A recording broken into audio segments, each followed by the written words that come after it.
അമ്മ മാതാവിനും ദേവകുമാരനും 1000 നന്ദി. എൻ്റെ പേര് ഡോൺ ബോസ്കോ ജിജി. ഞാൻ ഇടുക്കി രൂപതയിൽ നിന്നും വരുന്നു.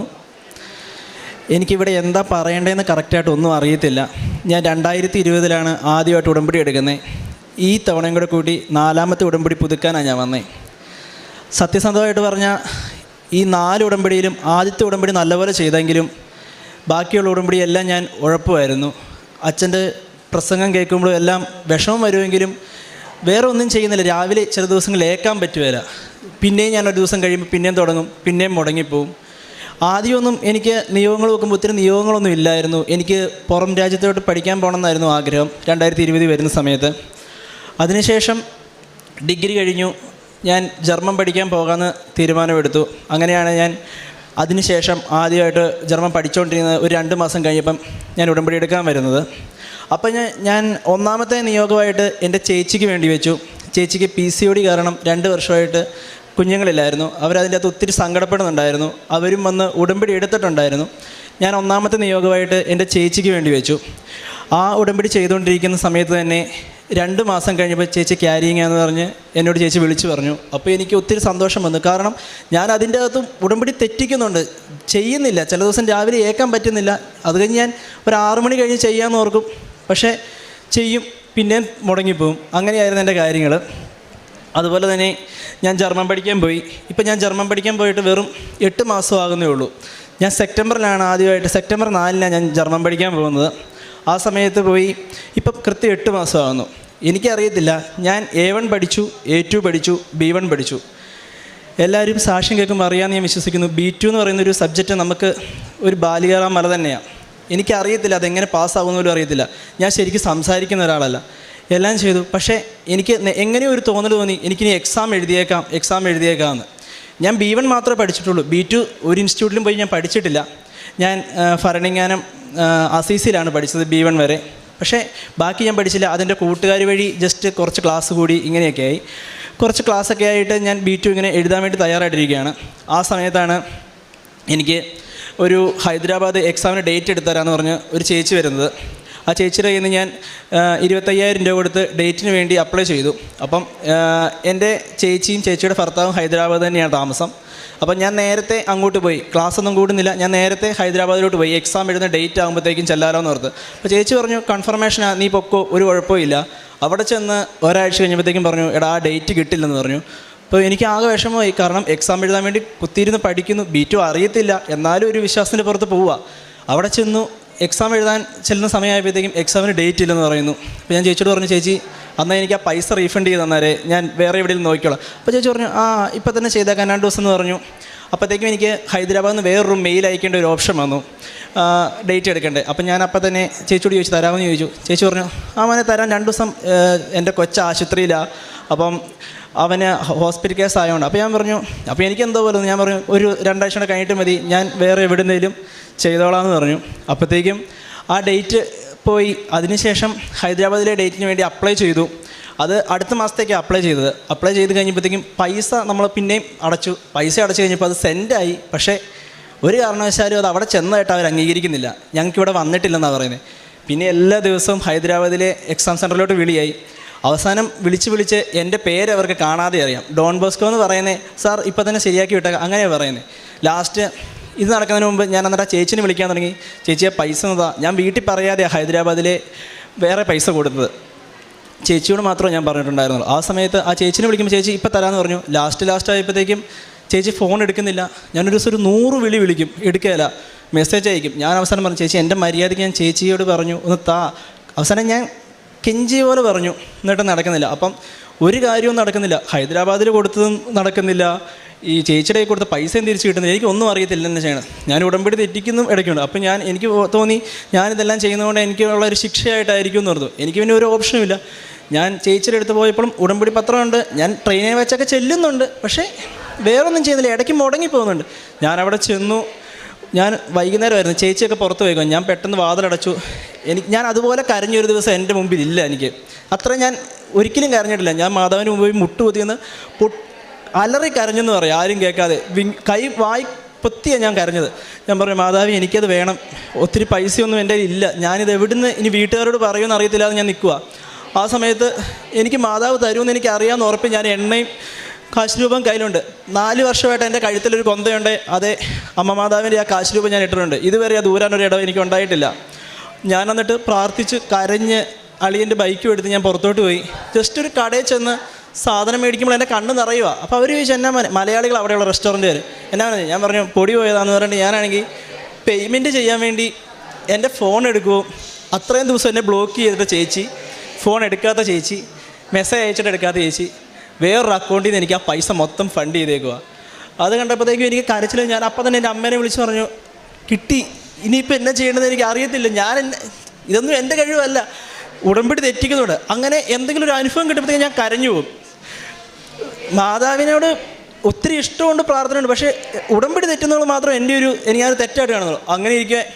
അപ്പോൾ എനിക്ക് ഒത്തിരി ഹാപ്പിയായി, ദൈവമേ കിട്ടുക. അപ്പോഴത്തേക്കും ഹൈദരാബാദിൻ്റെ ഡേറ്റിൻ്റെ കേസായി. അവിടെ അവർ കിട്ടുവല്ലെന്ന് പറയുന്ന രീതിയിലായി ലാസ്റ്റ്. അപ്പോഴത്തേക്കും ഞാൻ കൊച്ചി, ട്രിവാൻഡ്രം, ഗൊയ്ത്തയിൽ മെയിൽ അയച്ചു, ഒരു എക്സാം ഡേറ്റ് കിട്ടണേ, എനിക്ക് എങ്ങനെയും ഒന്ന് എക്സാം എഴുതണം. അപ്പം കൊച്ചി, ട്രിവാൻഡ്രം മെയിൽ അയച്ച് എക്സാമിൻ്റെ ഡേറ്റ് വരുമ്പോൾ ഞാൻ ആദ്യം മാതാവിനോട് പ്രാർത്ഥിച്ചു. ഇവർ പറഞ്ഞിരുന്നത്, ഹൈദരാബാദ് പറഞ്ഞിരുന്നത് മെയ് ലാസ്റ്റാണ് എക്സാം എന്നാണ്. അപ്പം കൊച്ചി, ട്രിവാൻഡ്രത്തിൻ്റെ വരുന്നത് മെയ് 1. അപ്പം ഞാനാണെങ്കിൽ പ്രാർത്ഥിച്ചു, മാതാവ് എനിക്കൊരു ഡേറ്റ് തരുവാണെങ്കിൽ മെയ് 1 തരണം. മെയിൽ അയച്ച് കിട്ടുന്നത് ഹൈദരാബാദിൽ കിട്ടുന്നത് ലാസ്റ്റാണെന്ന് എനിക്ക് അറിയുകയും ചെയ്യാം. കുറേ ദിവസമായിട്ട് മെയിൽ അയച്ചു, ഒന്നും വരുന്നില്ല, ഇവരുടെ കൺഫർമേഷൻ വരുന്നില്ല. ഞാനൊരു ദിവസം രാവിലെ 5:30 പ്രത്യക്ഷീകരണ പ്രാർത്ഥന എല്ലാം വേണ്ടി ആ സമയത്ത് ഞാൻ കറക്റ്റായിട്ട് ചെയ്യാൻ തുടങ്ങി. പിന്നെ 5:30 ഏറ്റു പ്രത്യക്ഷീകരണ പ്രാർത്ഥന ചെല്ലിക്കൊണ്ടിരുന്നു. അപ്പോൾ ഞാൻ ആരുമില്ല, ചേച്ചിയെല്ലാം അവരെല്ലാം ഉറക്കമാണ്. ഞാനാണെങ്കിൽ കരഞ്ഞ് പ്രാർത്ഥിച്ചു, മാതാവേ എനിക്കിന്ന് കൺഫർമേഷൻ മെയിൽ വരണം, അല്ലാതെ എന്നെക്കൊണ്ട് പറ്റുകയില്ല. ഞാൻ എന്തോരം നാളായിട്ട് നോക്കിയിരിക്കുന്നതെന്ന് പറഞ്ഞു. എന്നിട്ട് പഠിക്കാനുണ്ടായിരുന്നു ഒത്തിരി സങ്കടവും കരച്ചിലും. കാരണം ഞാൻ കയറി പിന്നെയും കിടന്നൊന്നും ഉറങ്ങി. രാവിലെ ഒരു 11 മണിയായപ്പോൾ ചുമ്മാ ഫോൺ എടുത്ത് നോക്കിയപ്പോൾ ഹൈദരാബാദിൽ നിന്ന് മെയിൽ വന്നേക്കുക, നിങ്ങൾക്ക് കൺഫർമേഷൻ ആയിട്ടുണ്ടെന്ന് പറഞ്ഞ്. അപ്പോഴത്തേക്കും എനിക്ക് പിന്നെയും കരച്ചിൽ വരാൻ തുടങ്ങി. പിറ്റേ ദിവസം രാവിലെ ഇനിയും ഞാൻ ഡേറ്റ് ഇട്ട് പ്രാർത്ഥിക്കാൻ പോവാം. നമ്മൾ സാക്ഷ്യം കേൾക്കുമ്പോൾ ഡേറ്റ് ഇട്ട് പ്രാർത്ഥിക്കണം. അപ്പോൾ എനിക്ക് മാത്രം തന്നെ ഇങ്ങനെയൊന്നും വരാത്ത ഞാൻ ഒത്തിരി ആലോചിക്കും. അപ്പോൾ ഞാനത് കഴിഞ്ഞ് പിറ്റേ ദിവസം ഏറ്റു. അപ്പോൾ എനിക്കൊരു കോൺഫിഡൻസാണ്, മാതാവ് എനിക്ക് തരാൻ തുടങ്ങി. ഇനി എൻ്റെ കയ്യിലെല്ലാം എന്ന് പറഞ്ഞ് ഞാൻ പിറ്റേ ദിവസം ഏറ്റു. മാതാവ് തരുന്നുള്ള രീതിയിൽ ഞാൻ പ്രാർത്ഥിക്കാൻ തുടങ്ങി. മാതാവേ എനിക്ക് കൊച്ചിയിലും ഡേറ്റ് വേണം, ആ ഡേറ്റ് നാളെ തന്നെ വരുവാൻ വേണം. വരുന്നത് ആദ്യത്തെ ആഴ്ച തന്നെ കിട്ടണം എന്ന് പറഞ്ഞു. അത് കൊച്ചിയിൽ തന്നെ കിട്ടണം എന്ന് പറഞ്ഞു. ഇത് ഡേറ്റ് വരുന്നത് ഒന്നെങ്കിൽ കൊച്ചിയിലായിരിക്കും, അല്ലെങ്കിൽ ട്രിവാൻഡ്രത്തായിരിക്കും. ഒന്നെങ്കിൽ ആദ്യത്തെ ഒരാഴ്ച അല്ലെങ്കിൽ ലാസ്റ്റത്തെ ഒരാഴ്ച വന്നു കഴിഞ്ഞാൽ ഞാൻ ഈ അടച്ച പൈസ എല്ലാം പോവുകയും ചെയ്യും. ഹൈദരാബാദിലെ എക്സാം മാത്രം എഴുതാനും പറ്റുള്ളൂ. അത്ര നേരം ഹൈദരാബാദ് ഉണ്ടെന്ന് ഓർത്ത് തന്നെ നമ്മൾ ഇരിക്കുക, കൺഫർമേഷൻ വന്നിരിക്കുക. അപ്പം രാവിലെ പ്രാർത്ഥന കഴിഞ്ഞ് അന്ന് പഠിച്ച് ഒരു 9 മണിയായപ്പോൾ എൻ്റെ കൂട്ടുകാരനെ വിളിച്ചു. ഞാനിങ്ങനെ സംസാരിച്ചുകൊണ്ടിരിക്കുമ്പോൾ ഒരു മെയിൽ വന്നു. നോക്കിക്കഴിഞ്ഞപ്പോൾ കൊച്ചിയിലെ മെയിൽ എനിക്ക് വന്നു, കൺഫർമേഷൻ ആയിട്ടുണ്ടെന്ന് പറഞ്ഞ്. അതും 3, 4 എന്ന ദിവസങ്ങളിൽ ആദ്യത്തെ ആഴ്ച തന്നെ എനിക്ക് കൺഫർമേഷൻ മെയിൽ വന്നു. അങ്ങനെ അതെല്ലാം ഓക്കെ ആയി ഒരു രീതി ഇങ്ങനെ പോവുകയായിരുന്നു. അപ്പോഴാണ് ഇതുവരെ എൻ്റെ വീട്ടുകാർക്ക് മാത്രം അറിയുന്ന ഒരു കാര്യം ഞാൻ കൂട്ടുകാരോട് പോലും പറഞ്ഞിട്ടില്ല. എനിക്ക് എൻ്റെ ഒരു ഫ്രണ്ട് വഴി ജർമ്മനിയിൽ ഒരു സ്കൂളിൽ അഡ്മിഷൻ എടുത്തു തരാൻ അവൻ നോക്കിയായിരുന്നു. അപ്പം ആദ്യം ഞങ്ങൾ മെയിലൊക്കെ അയച്ചു. പുള്ളി പറഞ്ഞു, ഒന്നും പറഞ്ഞില്ല. കുറേ ദിവസമായിട്ട് ഞാൻ അവനോട് ഇടയ്ക്കൊക്കെടാ എന്നടാ പുള്ളി ഒന്നും റിപ്ലൈ തരാത്തേ. അപ്പോൾ ഞാൻ പ്രാർത്ഥിക്കാൻ തുടങ്ങി, എനിക്കൊരു റിപ്ലൈ തരണമെന്ന്. അങ്ങനെ ഒരു ദിവസം രാവിലെ 5:30 ഞാൻ പ്രാർത്ഥിച്ചപ്പം ഒരു 1.5 മാസം മുമ്പ് അയച്ച മെയിലാണ്. കൃത്യം പിറ്റേ ദിവസം പ്രാർത്ഥിച്ചതിൻ്റെ അന്ന് ഒരു 9:30-10 മണിയായപ്പോൾ എനിക്ക് മെയിൽ വന്നേക്കുക, ഇന്നാണ് നിങ്ങളുടെ സൂം മീറ്റിംഗ്, ഈ സൂം മീറ്റിംഗ് നിങ്ങൾ പങ്കെടുക്കണം, വൈകുന്നേരം 7 മണിക്കാണ് സൂം മീറ്റിംഗ് എന്ന് പറഞ്ഞു. എനിക്കറിയത്തില്ല എന്ത് ചെയ്യണം.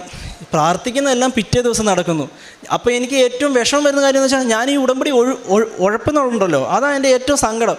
ഇത്രയും ചെയ്തിട്ടും എന്നെ കൈവിടാതെ എൻ്റെ കൂടെ ഉണ്ടല്ലോ എന്ന് ഓർക്കുമ്പോൾ എനിക്ക് ഒത്തിരി സങ്കടം വരും. പിന്നെ ഞാൻ പ്രാർത്ഥിക്കും. എന്നിട്ട് ഞാൻ ജർമ്മനിയിലുള്ള ഇൻ്റർവ്യൂവിന് വേണ്ടി ഇരിക്കുക. അതപ്പോൾ ഒരു ജർമ്മൻകാരനാണ് ഇൻ്റർവ്യൂ നടത്തുന്നത്. അപ്പം എനിക്ക് ഒരു പരിജ്ഞാനവും ഇല്ല, കാരണം B1 പാസ്സായിട്ട് പോലും ഇല്ല. B1 ഇൻസ്റ്റിറ്റ്യൂട്ട് വഴി പാസ്സായതാണ്.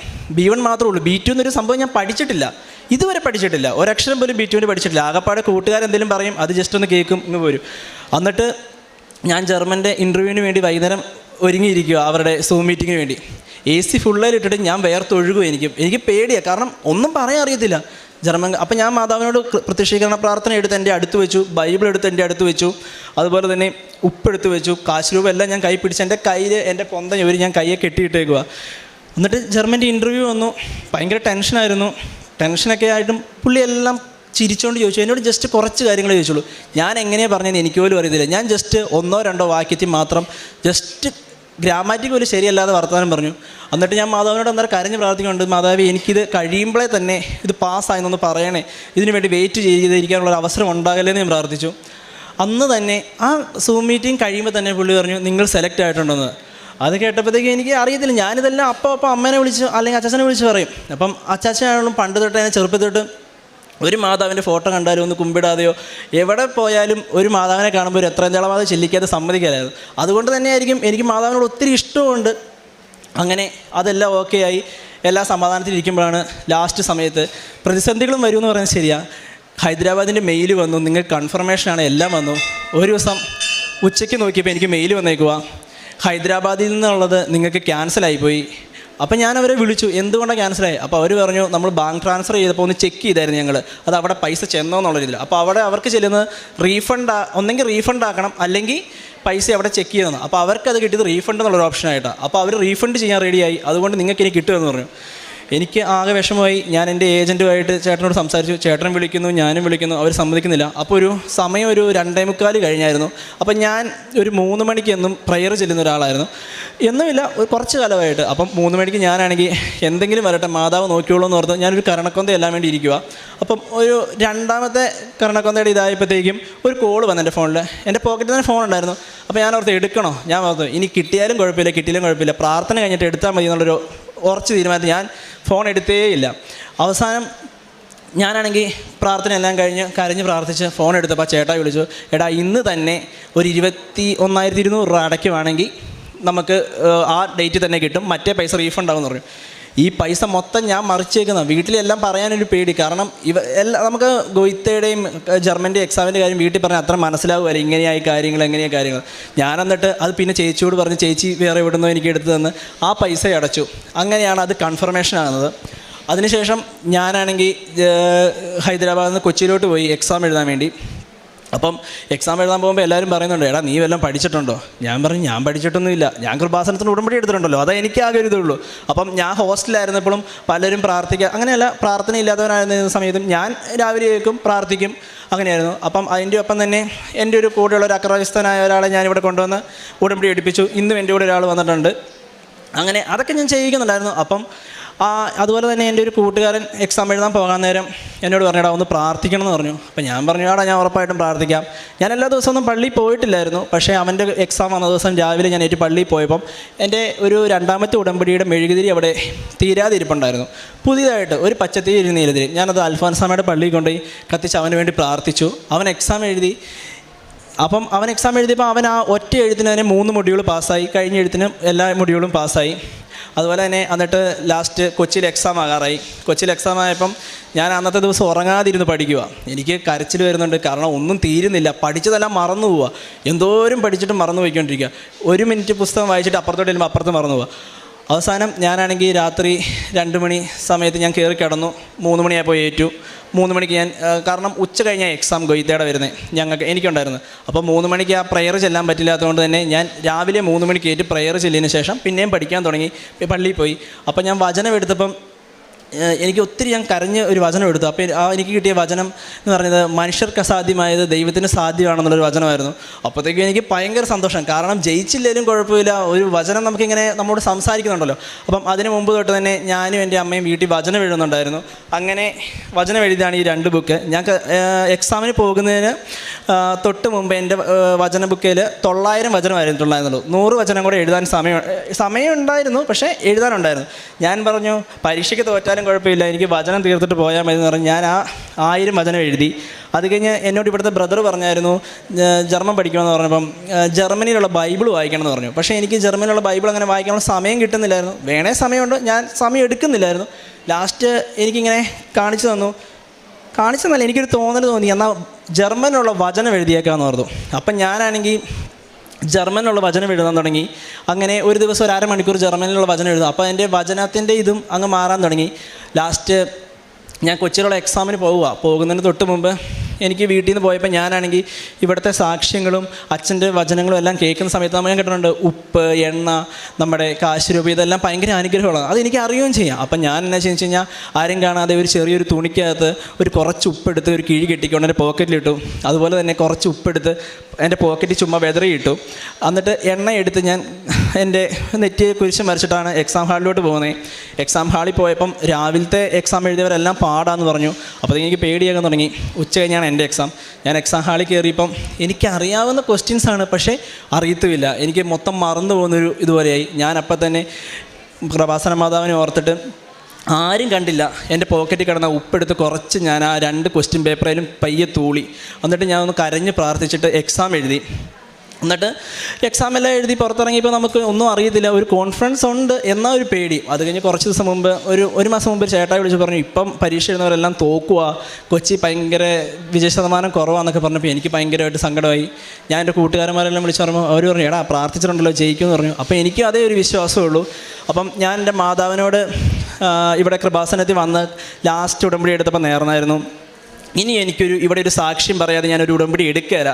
എനിക്കൊരു സാക്ഷ്യം പറയണം, എന്തെങ്കിലും ആയിക്കോട്ടെ, ജർമ്മൻ കിട്ടുന്നതല്ല, ഞാൻ പ്രാർത്ഥിക്കുന്ന ഏതെങ്കിലും ഒരു നിയോഗം എനിക്ക് സാധിച്ചു തന്നെ എനിക്കൊരു സാക്ഷ്യം പറയാനുള്ള അനുഗ്രഹം ഇവിടെ കിട്ടണമെന്ന് ഞാൻ പ്രാർത്ഥിച്ചായിരുന്നു.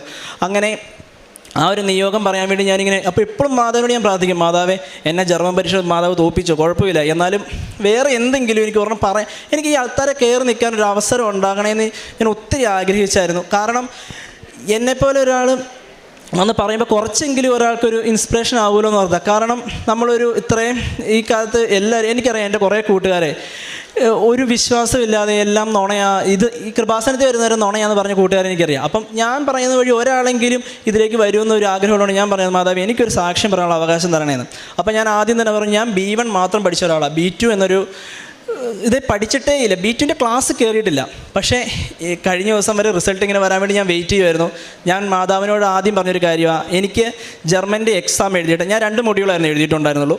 ആ 2 മൊഡ്യൂൾ പാസ്സാവുകയാണെങ്കിൽ ഞാൻ ഇവിടെ വന്നിട്ടായിരിക്കും എൻ്റെ റിസൾട്ട് വന്ന കേസ് ഞാൻ പുറത്ത് പറയുള്ളൂ എന്ന് ഞാൻ പറഞ്ഞായിരുന്നു. ഞാൻ ഇതുവരെ ആരോടും പറഞ്ഞില്ല. ഇന്നലെ വൈകുന്നേരം 7:10 എനിക്ക് മെയിൽ വന്നു, റിസൾട്ട് വന്നു പറഞ്ഞു. എനിക്ക് കരയണോ ചിരിക്കണോ ഒന്നും അറിയത്തില്ല, ഭയങ്കര പേടിയുള്ളിൽ. ഞാൻ ഓടിപ്പോയി കൃപാസന മാതാവിൻ്റെ എണ്ണ എടുത്ത് ആദ്യമേ തലയിൽ ഒരു കുരിശ് വരച്ചു. എന്നിട്ട് ഞാൻ പ്രാർത്ഥിച്ചു, മാതാവേ ഞാൻ തുറക്കാൻ പോവുക, നീ എൻ്റെ കൂടെ ഇല്ലെങ്കിൽ എനിക്കറിയത്തില്ല, തോറ്റുപോയാലും പിന്നെ എഴുതാമെന്നറിയാം, പക്ഷേ എനിക്ക് ആ സാക്ഷ്യം പറയാതിരിക്കാൻ പറ്റില്ല. അന്ന് ഞാൻ പറഞ്ഞു, റിസൾട്ട് വരുന്ന എന്നാണോ അതിൻ്റെ പിറ്റേ ദിവസം ഞാൻ ഇവിടെ വന്നിരിക്കുമെന്ന് ഞാൻ അതുപോലെ ഉറപ്പ് പറഞ്ഞിട്ടിരിക്കുക. ഞാനാണെങ്കിൽ എൻ്റെ കാശുരൂപം തൊട്ട് പ്രാർത്ഥിക്കുന്നു, എണ്ണ തൊട്ട് പറയുന്നു, ബൈബിൾ എടുത്ത് വായിക്കുന്നു. ലാസ്റ്റ് ഞാൻ എൻ്റെ ഫോണിലാണെങ്കിൽ എൻ്റെ നമ്പർ അടിച്ച് തുറന്ന് നോക്കി കഴിഞ്ഞപ്പം എങ്ങനെയാണ് പറയേണ്ടതെന്ന് എനിക്കറിയത്തില്ല. B2 പഠിക്കാത്ത ഒരാളാണ് ഞാൻ. 60 മാർക്ക് വേണം പാസ്സാകാൻ 100-ൽ. എനിക്ക് 2 മൊഡ്യൂളാണ് ഞാൻ എഴുതിയിരുന്നത്. എനിക്ക് കിട്ടിയത് ഒരെണ്ണത്തിന് 100-ൽ 80-ഉം ഒരെണ്ണത്തിന് 100-ൽ 70-ഉം. B2 പഠിക്കാത്ത ഒരാളാണ് ഞാൻ. B1 മാത്രം, അതും B1ൻ്റെ എക്സാം എഴുതാതെ ഞാൻ മറ്റേ ഇൻസ്റ്റിറ്റ്യൂട്ടിന് ചാടിപ്പോയ ആളാണ്. ചാടിപ്പോയെന്ന് വെച്ചാൽ എഴുതാൻ ഒരു മടിയുണ്ടായിരുന്നു, ഞാൻ ഇറങ്ങിപ്പോയി. B2 മാത്രം പഠിക്കണമെന്നുണ്ട്. പിന്നെ ഞാൻ പഠിച്ചില്ല എന്ന് പറയുന്നില്ല, പക്ഷേ അത് കൂട്ടുകാർ വഴി ചുമ്മാ എന്തെങ്കിലും കുറച്ച് കാര്യങ്ങൾ. പക്ഷേ B2ൻ്റെ ഇപ്പോഴും എന്നോട് ഇവിടെ ആരെങ്കിലും എന്നോട് B2ൻ്റെ ഒരു കാര്യം ചോദിക്കുമോ അല്ലെങ്കിൽ കറക്റ്റായിട്ട് ഗ്രാമാറ്റിക് എനിക്കറിയത്തില്ല പറയാൻ. ഇങ്ങനെ തന്നെയാണ് ഞാൻ ആ ജർമ്മൻകാരൻ്റെ മുമ്പിൽ വരുന്നത്.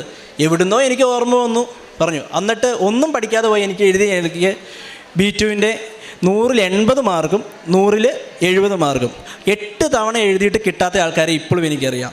ഇത് തന്നെ. അതുപോലെ തന്നെ ഞാൻ ഇത്രയും നേരം ആലോചിച്ചിട്ടുണ്ട്, നീ ഒരു സാക്ഷ്യം പറയണോ വേണ്ടയോ കാരണം പലർക്കും അത് എങ്ങനെയായിരിക്കും എടുക്കുന്നതെന്ന് ഞാൻ ആലോചിച്ചു. കാരണം നമ്മുടെ സ്ഥലം ഇടുക്കി തന്നെ ആയതുകൊണ്ട് നമുക്കവിടെ കൂടുതലും കൃഷിയാണ്. അപ്പം കൊറോണ വന്ന സമയത്ത് എനിക്ക് ഈ കൃഷിയൊക്കെ ഇച്ചിരി ഇഷ്ടമായതുകൊണ്ട് ഞാൻ ഇച്ചിരി ഏലക്കൃഷിയൊക്കെ ചെയ്തു.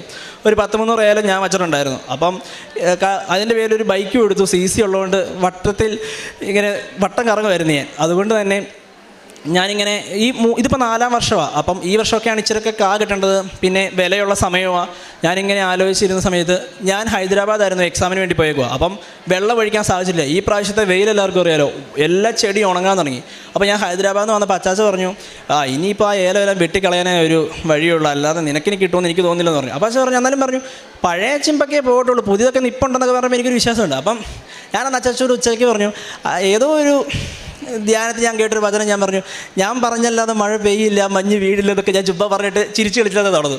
എന്നിട്ട് രാത്രി പ്രത്യക്ഷീകരണ പ്രാർത്ഥന ചെല്ലാൻ സമയമായപ്പം ഞാനാണെങ്കിൽ പ്രത്യക്ഷീകരണ പ്രാർത്ഥന ചൊല്ലി. അന്ന് ഒരു നിയോഗം വച്ചില്ല. കാരണം എല്ലാ ദിവസവും ഞാൻ നിയോഗം വെക്കുവാണെങ്കിൽ ഞാൻ ഇവിടെ നമ്മൾ എഴുതിയിട്ട് 5 നിയോഗം പ്രാർത്ഥിക്കുന്ന ആളാണ്.